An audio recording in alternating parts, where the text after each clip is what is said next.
हर हर महादेव। जय माता दी सभी को।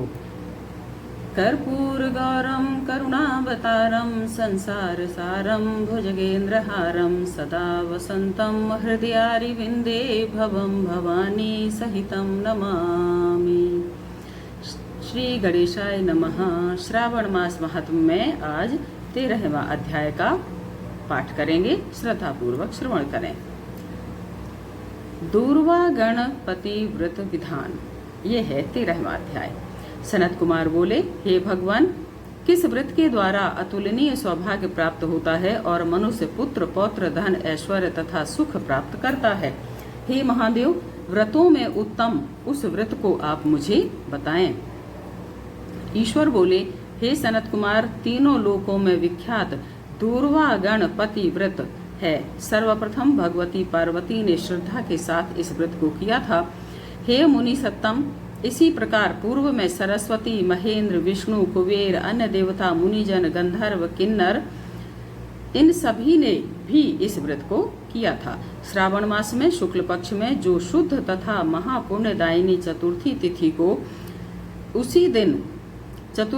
हो, उसी दिन सभी पाप समूह का नाश करने वाले इस व्रत को करना चाहिए। उस दिन चतुर्थी के दिन स्वर्ण पीठासन स्थित एक दंत गजानन विघ्नेश की स्वर्णमयी प्रतिमा बनाकर उसके आधार पर स्वर्णमय दूर्वा को व्यवस्थित करने के पश्चात विघ्नेश्वर को रक्त वस्त्र से वेष्टित ताम्रमय पात्र के ऊपर रखकर सर्वतोभद्र मंडल में रक्त पुष्पों से अपामार्ग, शमी, दूर्वा, तुलसी, बिल्वपत्र, इन 5 पत्रों से, अन्य उपलब्ध सुगंधित पुष्पों से, सुगंधित द्रव्यों से, फलों से तथा मोदकों से उनकी पूजा करनी चाहिए और इसके बाद उन्हें उपहार अर्पित करना चाहिए। इस प्रकार अनेक उपचारों से भी गिरिराज पुत्र विघ्नेश की पूजा करनी चाहिए।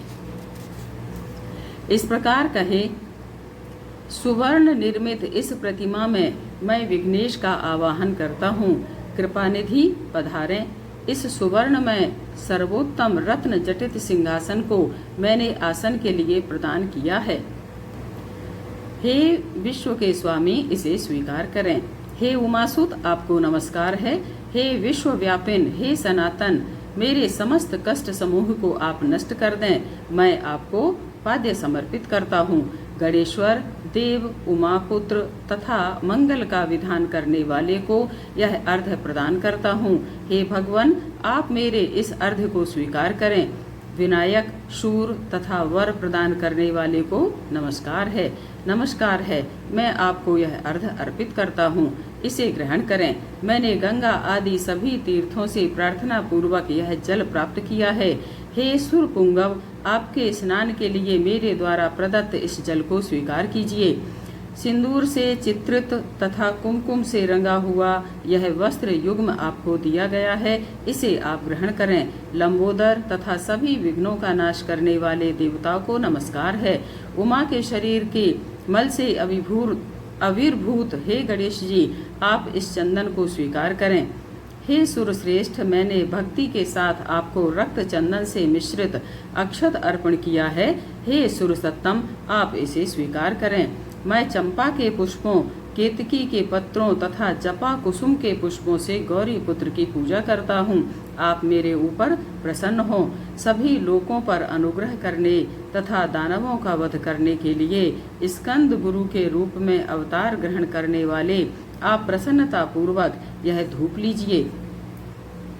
परम ज्योति प्रकाशित करने वाले तथा सभी सिद्धियों को देने वाले आप महादेव पुत्र को मैं दीप अर्पण करता हूँ, आपको नमस्कार है। तत्पश्चात गणानाम त्वाम इस मंत्र से मोदक, 4 प्रकार के अन्न, भक्ष्य, भोज, लेह और चोष्य, पायस तथा लड्डू आदि का नैवेद्य अर्पण करें। मैं आपकी मुख शुद्धि के लिए आदर पूर्वक कपूर, इलायची तथा नागवल्ली के दल से युक्त तांबूल आपको प्रदान करता हूँ। हिरण्यगर्भ के गर्भ में स्थित अग्नि के सुवर्ण बीज को मैं दक्षिणा रूप में आपको प्रदान करता हूँ। अतः आप मुझे शांति प्रदान कीजिए। हे गणेश्वर, हे गणाध्यक्ष, हे गौरी पुत्र, हे गजानन, हे इभानन, आपकी कृपा से मेरा व्रत पूर्ण हो। इस प्रकार अपने सामर्थ्य के अनुसार विघ्नेश का विधिवत पूजन करके उपस्कर निवेदित सामग्री सहित गणाध्यक्ष को आचार्य के लिए अर्पण कर देना चाहिए। उनसे प्रार्थना करें, हे भगवान, हे ब्राह्मण, दक्षिणा सहित गणराज की मूर्ति को आप ग्रहण कीजिए। आपके वचन से मेरा यह व्रत आज पूर्णता को प्राप्त हो। जो मनुष्य 5 वर्ष तक इस प्रकार व्रत करके उद्यापन करता है, वह वांछित मनोरथों को प्राप्त करता है। हे देहांत के बाद शिवलोक को जाता है और देहांत के बाद शिवलोक को जाता है, अथवा 3 वर्ष तक जो इस व्रत को करता है वह भी सभी सिद्धियां प्राप्त करता है। जो व्यक्ति उद्यापन के बिना ही इस उत्तम व्रत को करता है, विधि के अनुसार भी उसका जो कुछ किया हुआ होता है वह सब निष्फल हो जाता है। अब उद्यापन विधि बताई जाती है। उद्यापन के दिन प्रातःकाल तिलों से स्नान करे।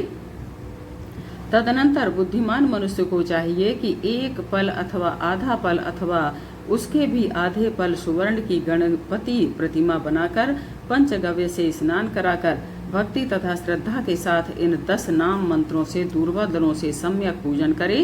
हे गणाधीश, हे उमापुत्र, हे अग्नाशन,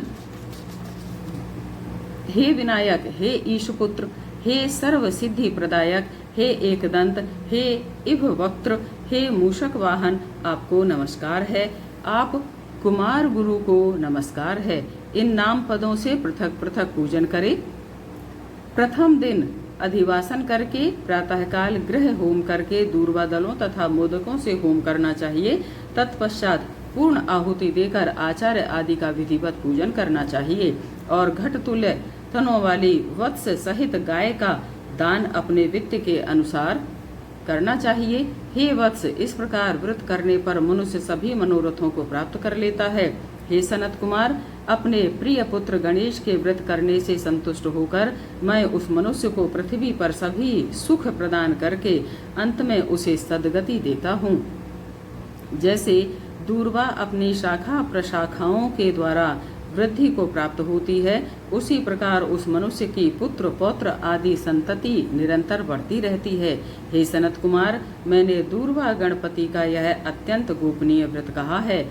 सुख चाहने वालों को इस सर्वोत्कृष्ट व्रत को अवश्य करना चाहिए। इस प्रकार श्री स्कंद पुराण के अंतर्गत ईश्वर सनत कुमार संवाद में श्रावण मास महात्म्य में दूर्वा गणपति व्रत कथन नामक 13वां अध्याय संपूर्ण हुआ। हर हर महादेव, हर हर महादेव, हर हर महादेव।